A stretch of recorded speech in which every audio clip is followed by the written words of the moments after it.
This single-chapter story, titled Shadows in the Valley, reimagines the core themes of obsession, violation of personal space, and unseen threats into a cohesive psychological thriller narrative set in a remote mountain town called Evergreen Ridge. The protagonist is Elena Vargas, a 29-year-old freelance photographer who relocates from a bustling city to this quiet community, seeking inspiration after a career burnout. The emotional tone preserves the creeping dread, paranoia, and vulnerability from everyday encounters turning sinister, with major themes of digital intrusion, predatory behavior in shared spaces, and the haunting legacy of family secrets.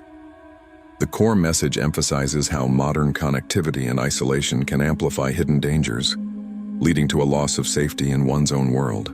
Open with Elena arriving in Evergreen Ridge, describing the misty forests and quaint town vibe to set an atmospheric, immersive scene.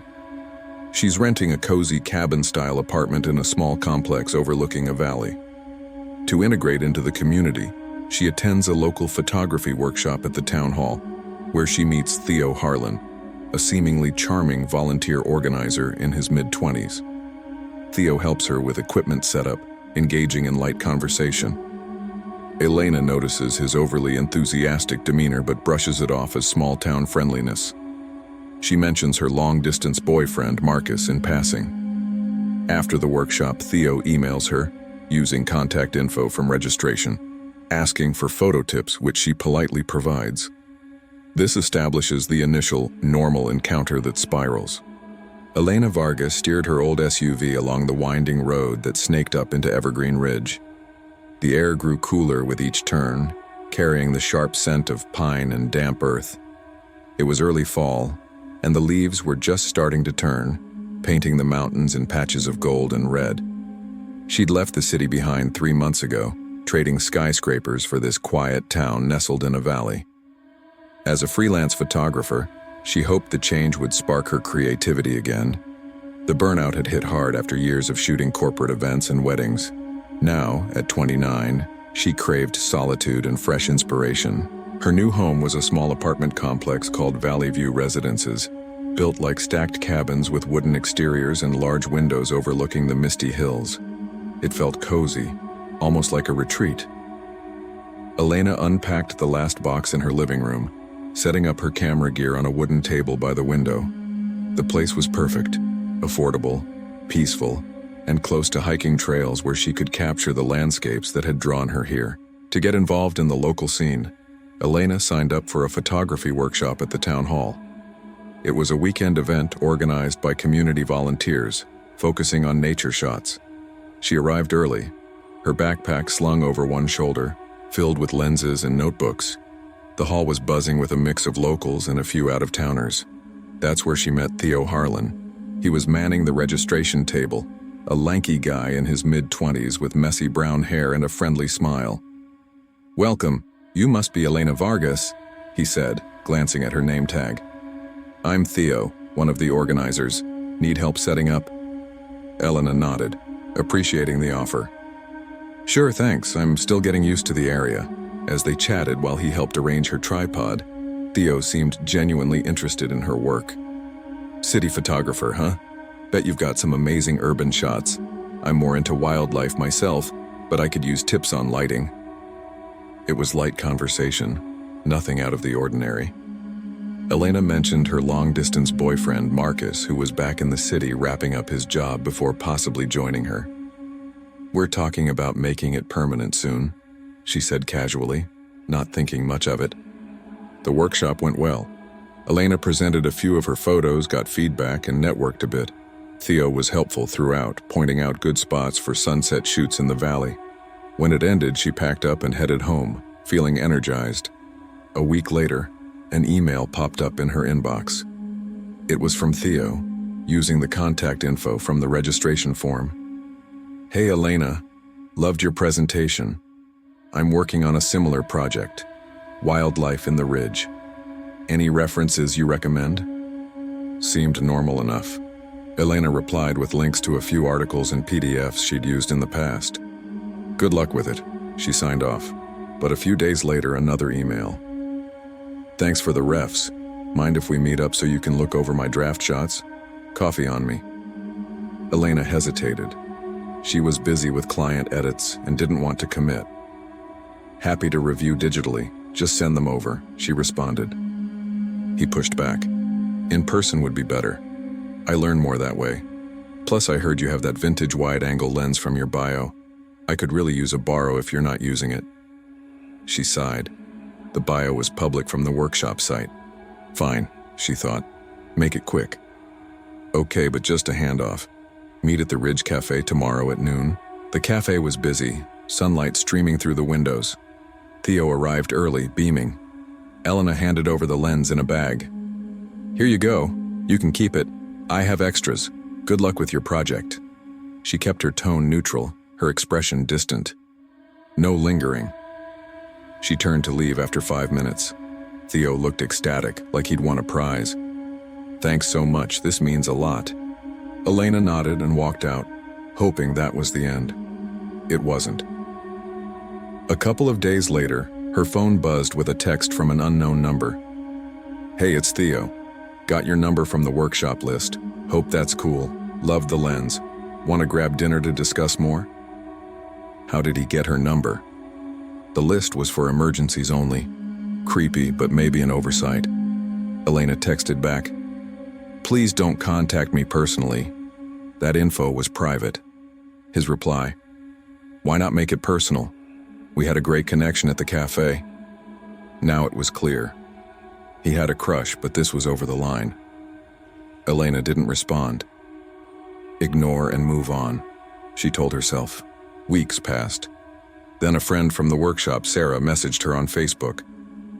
Hey, are you and Theo a thing? He's been telling people at the community center. Elena's stomach twisted. What? No, absolutely not. I barely know him. Sarah sent screenshots from Theo's Instagram. His bio now included a heart emoji next to a vague reference to My Valley Muse. Posts were filled with captions like, tired from hiking today, wish she was here to unwind with, or that coffee date was magic, can't wait for more adventures. The coffee date was the 5-minute lens handoff. He'd photoshopped a photo from the workshop to make it look like they were together. Subposts matched her own social media updates. If she tweeted about a tough day, he'd post, sending love to my girl after her long shoot. Horrified, Elena blocked him everywhere. But the damage was done. Rumors spread in the small town. Her neighbor, Mrs. Larkin, an elderly woman with a kind but wary face, mentioned it one day while they chatted in the laundry room. Be careful with those Harlan boys, dear. They've got a history of fixating. Theo's always been intense. Mrs. Larkin's warning added a layer of unease. She was a widow who'd lived in the complex for years, full of town lore. Just keep your doors locked, she added with a pat on Elena's arm. Elena confided in Marcus over video call. He was supportive, but the distance made it hard. Report him if it gets worse, he said. Then the tone shifted. Sarah sent more screenshots. Theo's posts turned angry. Ghosted after everything, ungrateful, and the worst. Heard she has a boyfriend back in the city. Won't believe it till I see him. If he's real, he'll regret getting in the way. Fear gripped Elena. This wasn't just obsession, it was a threat. She searched Theo online, finding old forum posts about his unrequited crushes leading to meltdowns. She blocked all accounts and told close friends to watch out. To distract herself, Elena threw herself into work. One late night, editing photos till 11 p.m., she ordered takeout from a local app, Thai food, her comfort go-to. The note, drop at side entrance, building B. But the notification showed it at the main lobby, a note from the driver. Suspicious guy in lobby, worried he might snag it. Left it there, but heads up. Elena grabbed her keys, heading over.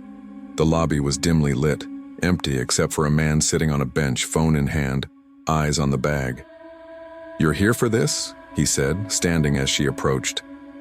Yeah, thanks for watching it, Elena replied, assuming he was the driver. She picked up the bag, but he didn't leave. Instead, he followed toward the elevators. I live here too. Name's Victor. Building A, Unit 212. What's yours? Elena gave a fake name. Anna, and tried to end the chat. "Nice meeting you. Have a good night." Pieces clicked. He wasn't the driver. The real Dasher had warned about him. Heart pounding, she opted for the parking garage shortcut to her building instead of the elevator. The garage was echoey, cars parked in rows under fluorescent lights. Halfway through, she glanced back. Victor was in the doorway, following at a distance. Panic surged. Elena quickened her pace, weaving between cars.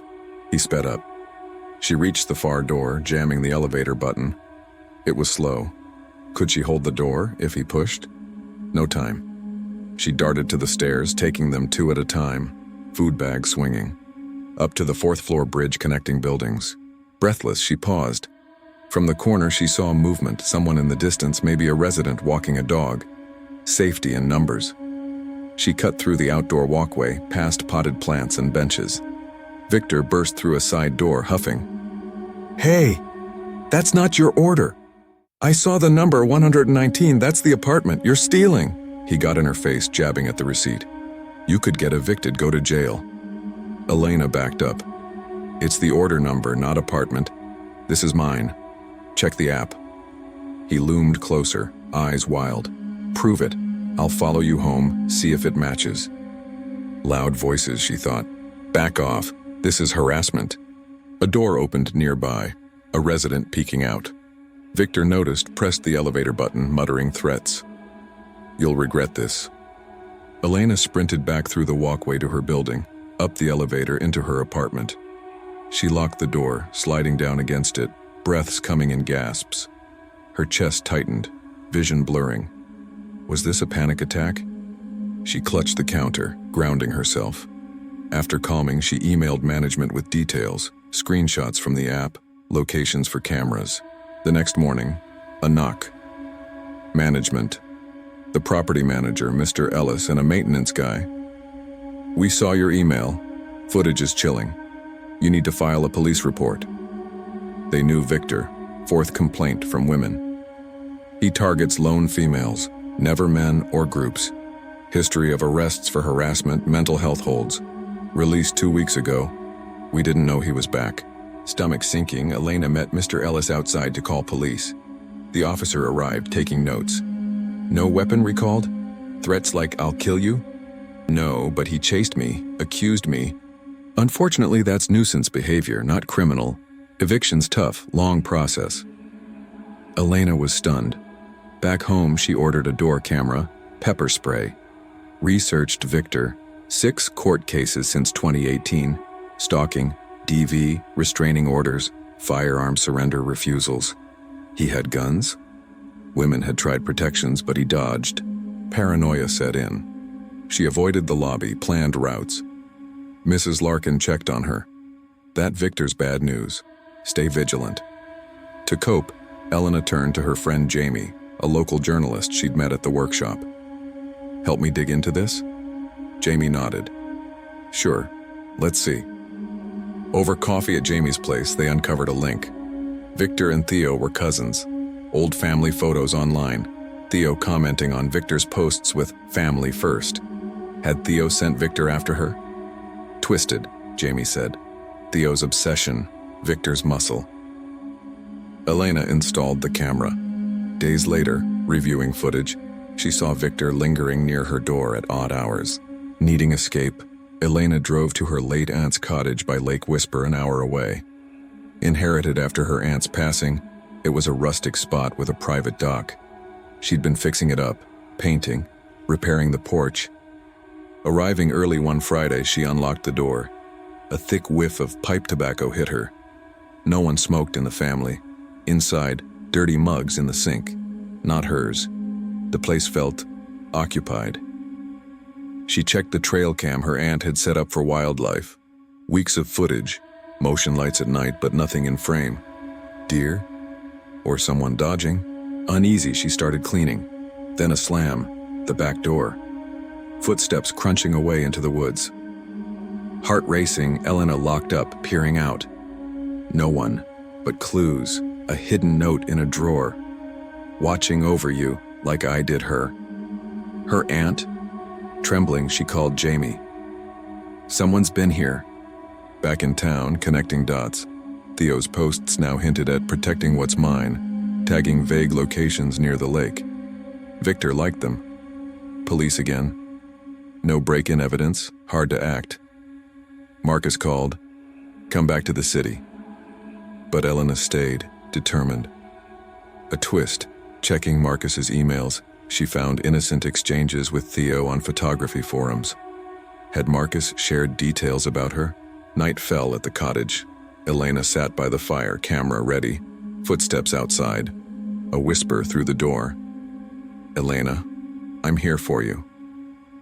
She froze, the shadow shifting. Who was it? Theo? Victor? Or the intruder? The doorknob rattled softly.